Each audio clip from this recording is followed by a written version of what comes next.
ನೀಡಿದ ವರವೋ ಈ ಊರಿಗೆ ಇವಾಲದ ಮರವೋ ಮೂರು ಸುತ್ತಿನ ಕ್ವಾಟೆ ಗಸ್ತಿಗೆ ನಿಂತ ಗರಡಿ ಮನೆ ನಾಯಕ. ಅವ್ರು ಬಂದಮೇಲೆ ಎಲ್ಲ ನಮ್ಮೂರಲ್ಲಿ ಪ್ರತಿ ಕೆಲಸ ಕಾರ್ಯ ಆಗಿರೋದೆಲ್ಲ ಅವ್ರು ಬಂದಮೇಲೆ. ಇದು ನೀವು ನೋಡ್ಬೋದು ಎಲ್ಲ ರೋಡ್ಗಳಿಗೂ ಕಾಂಕ್ರೀಟ್ ಆಗಿದೆ, ಮೋರಿಗಳಾಗಿದೆ, ಎಲ್ಲದನ್ನು ಅವರೇ ಅಭಿವೃದ್ಧಿ ಮಾಡಿರೋದು.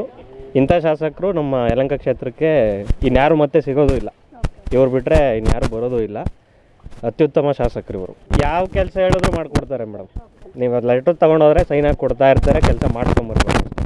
ಅದರಲ್ಲಿ ಯಾವುದು ಎಲ್ಲ ಕೆಲಸ ಏನು ಕೊಟ್ಟರು ತಗೊಂಡೋದ್ರು ಮಾಡಿಕೊಡ್ತಾರೆ, ಮಾಡಿಸ್ಕೊಳ್ಳೋರು ರೆಡಿ ಇರಬೇಕು. ನಾಡಿನ ಎಲ್ಲ ಸಮಸ್ತ ಜನತೆಗಳಿಗೂ ದಸರಾ ಹಬ್ಬದ ಶುಭಾಶಯಗಳು. ನಾನು ಸುಮಾರು MLAಗಳನ್ನು ನೋಡಿದರೆ ವಿಶ್ವನಾಥ್ ಸರ್ ಅವರು ತುಂಬ ಸಹೃದಯಿ. ಎಲ್ಲ ಜನಗಳನ್ನು ಕೂಡ ಎಂಥ ಜನಗಳಿರಲಿ ಕೂಡ ತುಂಬ ಹತ್ತಿರದಿಂದ ಗುರುತಿಸಿ ಮಾತಾಡಿಸ್ತಾರೆ. ಅಂಥ MLA ನಾನು ಜೀವನದಲ್ಲಿ ಮತ್ತೆ ಎಂದೂ ನೋಡೋಕ್ಕೆ ಸಾಧ್ಯ ಇಲ್ಲ. ನಮ್ಮ ಸಹೃದಯವರು ಹೇಳಿದ್ರೆ ಈಗ 4 ಬಾರಿ MLA ಆಗಿದ್ದಾರೆ ಅಂತೇಳಿ. ಖಂಡಿತವಾಗಲೂ ಕೂಡ ಅವರು ಇನ್ನೂ ಕೂಡ ಮುಂದೆ ಇದೇ ವೃತ್ತಿನ ಕಂಟಿನ್ಯೂ ಮಾಡ್ಕೊಂಡು ಹೋಗಲಿ ಅಂತ ಅವರಿಗೆ ನಾನು ಶುಭ ಹಾರೈಸ್ತೀನಿ.